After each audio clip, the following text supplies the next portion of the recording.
Hi guys, this is our first class और इसमें जो है हम नया कोर्स स्टार्ट करने जा रहे हैं, वेब डेवलपमेंट जिसका नाम है। और जो हमारा ये कोर्स होगा इसके अंदर हम स्टार्टिंग से लेकर एंड तक बिल्कुल स्क्रैच से, जिसे प्रोग्रामिंग के बारे में बिल्कुल नो हाउ नहीं है और बिल्कुल कुछ भी नहीं पता, तो उसके लिए भी ये कोर्स है। तो हम स्टार्टिंग से लेकर एंड तक इसमें क्या है, जो वेबसाइट की डेवलपमेंट होती है कि एक इस वेबसाइट को किस तरह डेवलप किया जाता है फ्रॉम स्टार्टिंग टू एंड, और एक अच्छे लेवल पे जो वेबसाइट बनाई जाती है, रिस्पॉन्सिव हो, डायनेमिक हो, स्टैटिक हो, तो वो सारी चीज़ें इसके अंदर हम डिस्कस करेंगे। तो ये प्लेलिस्ट जो है फ्रॉम स्टार्टिंग टू एंड चलेगी, और ये हमारी फर्स्ट क्लास है जिसके अंदर इंट्रोडक्शन दिया जाएगा HTML CSS जावास्क्रिप्ट का, जो कि एक बेसिक्स होती है वेब डेवलपमेंट की।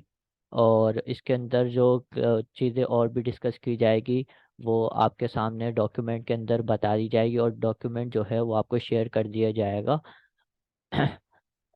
लिंक के थ्रू। अच्छा, ये जो टॉपिक है वेब डेवलपमेंट का, इसके अंदर जितने भी जो पॉइंट्स कवर आउट किए जा रहे हैं तो वो टू द पॉइंट बात होगी, स्पेसिफिक बात होगी।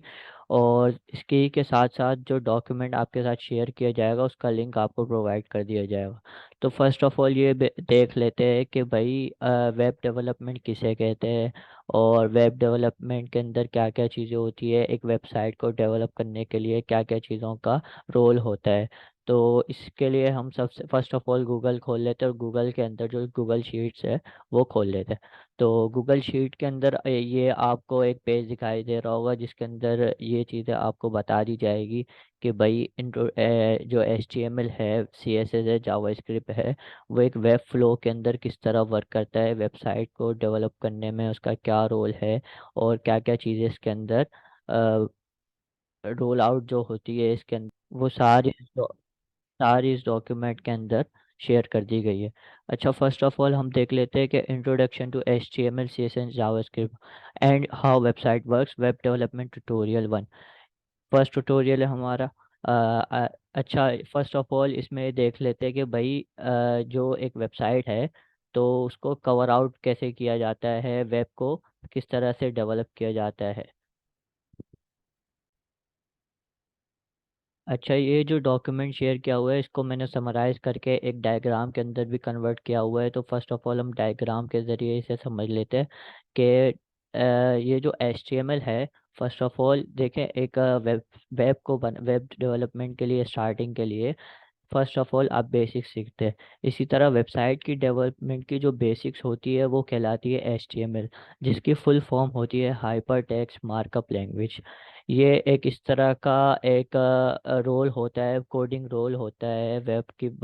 जो डेवलपमेंट होती है उसके अंदर, के वेबसाइट को बनाने के लिए एक, जब फर्स्ट ऑफ ऑल किसी भी चीज़ की स्टार्टिंग के लिए सबसे पहले आप उसकी बुनियाद बनाते हैं, आप उसकी बेसिक्स को कवर आउट करते हैं, आप उसका स्ट्रक्चर डिज़ाइन करते हैं, आप उसके लेआउट बनाते हैं। तो जो वेबसाइट की डेवलपमेंट है उसका स्ट्रक्चर बनाने के लिए उसको बिल्कुल स्टार्टिंग से, जैसे एक एग्जांपल लेके चलते हैं, जैसे आप कोई घर बनाते हैं तो घर की डेवलपमेंट के अंदर फर्स्ट ऑफ ऑल आपकी बुनियाद रखते हैं। तो बिल्कुल आप क्या कहते हैं उसको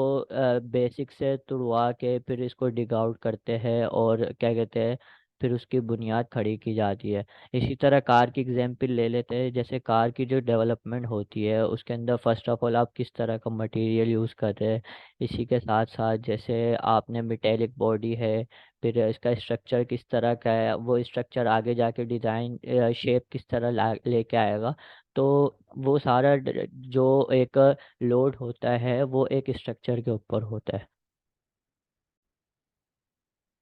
तो इन शॉर्ट जो बात है वो ये है कि वेब डेवलपमेंट के अंदर एक वेबसाइट को बनाने के लिए जो उसके अंदर जो स्ट्रक्चर का जो रोल होता है, जो रोल प्ले किया जाता है, फर्स्ट ऑफ ऑल वो HTML प्ले करता है। तो HTML जो है वो स्ट्रक्चर बनाने के लिए, डिज़ाइन स्ट्रक्चर जो है डिज़ाइन करने के लिए वो रोल आउट करता है, और एक ये स्टैंडर्डाइज कोडिंग होती है जो कि वेब जो डेवलपमेंट के अंदर यूज़ होती है। नेक्स्ट इसके बाद जो है वो CSS है। CSS क्या होता है, जैसे आप कार के एग्जांपल लेके चल रहे कि अगर आपने किसी कार का एक स्ट्रक्चर डिज़ाइन कर लिया है तो now it's time to develop its designing ना, कि वो अब किस तरह से उसके अंदर शेप्स किस तरह की लानी है, उसे कलर आउट किस तरह करना है, उसके अंदर डिज़ाइनिंग्स किस तरह की ऐड करनी है, टेक्सचर हो गए उसके, देन उसके अंदर जो मॉडिफिकेशन होती है जैसे हम कार के अंदर यूज़ करते हैं। तो इसी तरह वेबसाइट की जो डेवलपमेंट होती है उसके अंदर सीएसएस का रोल ये होता है कि उसको किस तरह का डिज़ाइन करना है, वो कितनी रिस्पॉन्सिव हो। रिस्पॉन्सिव से मुराद ये चीज़ होती है कि देखें जैसे आप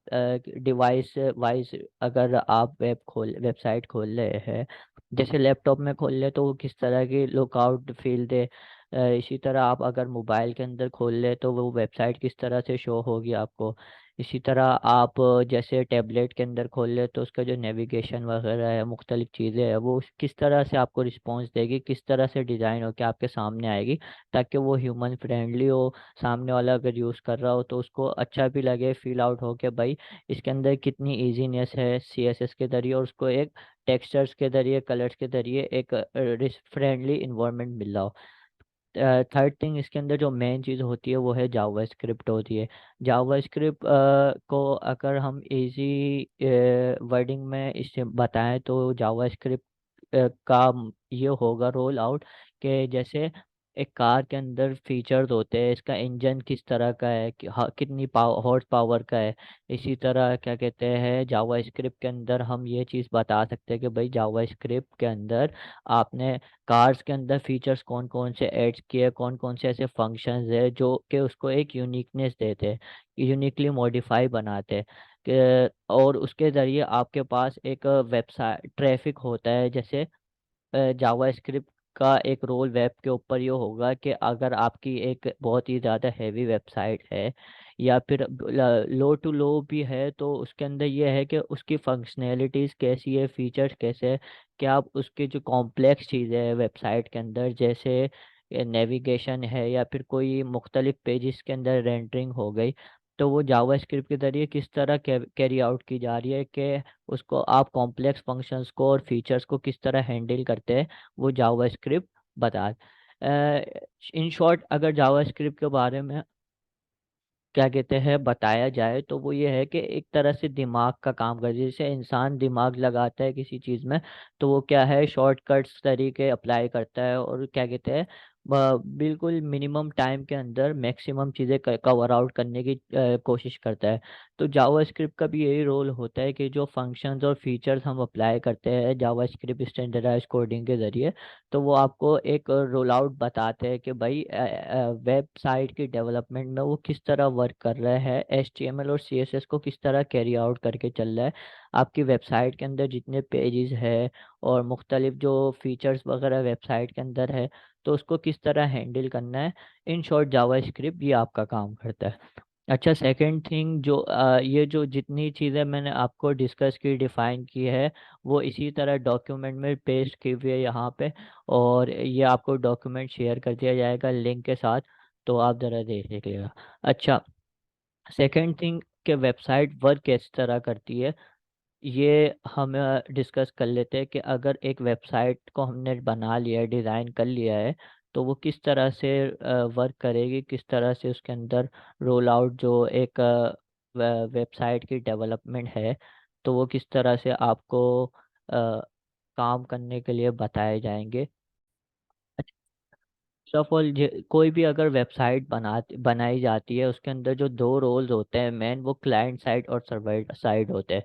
अच्छा, क्लाइंट साइड क्या होता है और सर्वर साइड क्या होता है, फर्स्ट ऑफ ऑल हम इसे डिस्कस कर लेते हैं। क्लाइंट साइड जो है वो फ्रंट एंड होता है। फ्रंट एंड से मुराद आपकी स्क्रीन के ऊपर, जैसे अभी फॉर एग्जांपल ये स्क्रीन शो हो रही है, तो मैं अगर इस न्यू टैब पे क्लिक करूंगा तो वो क्या करेगा, क्लिक करने के ऊपर आपको न्यू टैब पे लेके जा रहा है। ठीक है,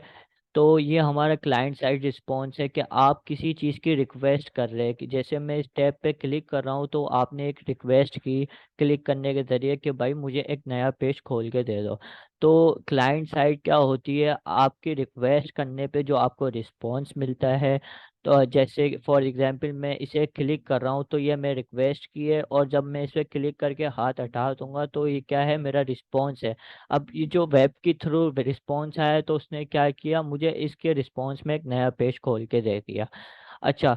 तो सर्व क्लाइंट साइड क्या होती है कि आप जो भी काम करवाना चाह रहे होते हैं, आप जो भी रिक्वेस्ट करते हैं तो वो जाता है वेब सर्वर के ऊपर। वेब सर्वर क्या होता है, जहाँ पे हमारी वेबसाइट होती है, जहाँ पे हमारी कोडिंग वगैरह होती है, HTML CSS जावा स्क्रिप्ट की, जो कि मैं आपको ऊपर बता चुका हूँ कि वो किस तरह से कोडिंग वर्क कर रही होती है। तो वेब सर्वर के ऊपर वो कोडिंग होती है। वो कोडिंग क्या करती है कि आप कोई भी फिर ब्राउज़र के ऊपर क्या कहते हैं रिक्वेस्ट करते हैं, तो वो कोडिंग को रीड आउट करती है, HTML CSS अदर जो फाइल्स वगैरह होती है, तो बैक एंड पे जाता है।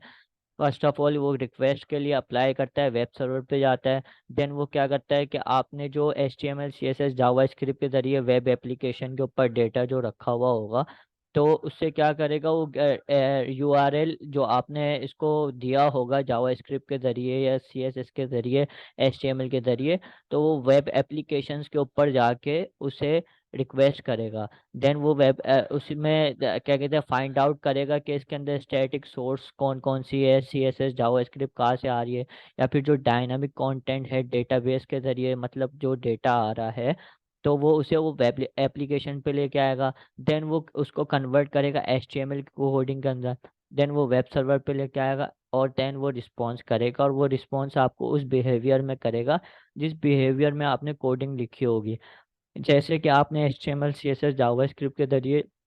जिस कोडिंग के ज़रिए भी आपने डिज़ाइन करी होगी वेबसाइट, तो वो वेबसाइट को उस लुक एंड फ़ील में लेके आएगा और आपको एक लुक देगा। आप जो भी रिक्वेस्ट करेंगे उसके अगेंस्ट जो रिस्पॉन्स जनरेट होगा वो इसी कोडिंग के ज़रिए होगा। बैकएंड्स के ऊपर जो लैंग्वेजेस यूज़ होती है वो PHP भी है, Node.js भी है, इसी तरह SQL है जो कि डेटाबेस को मैनेज कर रही होती है। PHP जो है वो एक वेब सर्वर जो क्लाइंट साइड और सर्वर साइड होती है उसके दरमियान जो एक ब्रिज होता है कि वेब के ऊपर से जो वेब बेस और बैक एंड के ऊपर जो डेटाबेस है उसके थ्रू जो डेटा आ रहा है, तो उसको PHP मैनेज करती है। SQL के ज़रिए भी PHP एक लैंग्वेज जो होती है वो उससे भी मैनेज हो रही होती है। जो गेट एंड पोस्ट की जो रिक्वेस्ट होती है वो भी PHP के ज़रिए मैनेज होती है। तो ये बैकएंड लैंग्वेजेस वगैरह का जो कॉन्सेप्ट है वो तो इन शॉर्ट हमें कुछ समझने की ज़रूरत नहीं है फ़िलहाल, क्योंकि हमारी अभी बेसिक्स स्टार्टिंग है। इस वजह से बस HTML CSS जावास्क्रिप्ट को समझने की ज़रूरत थी, तो वो मैं आपको डिटेल में बता चुका हूँ। तो ये था इंट्रोडक्शन जो कि एक वेबसाइट को बनाने के लिए और फिर वो वर्क किस तरह करती है उसे समझने के लिए यूज़ होता है। तो इंशाल्लाह नेक्स्ट क्लास में हम इसका फ्रेमवर्क इंस्टॉल भी कर लेंगे कि किस तरह से आप फिर जिस फ्रेमवर्क पे कोडिंग करनी होती है, तो इंशाल्लाह नेक्स्ट क्लास में हम वो फ्रेमवर्क भी इंस्टॉल कर लेंगे।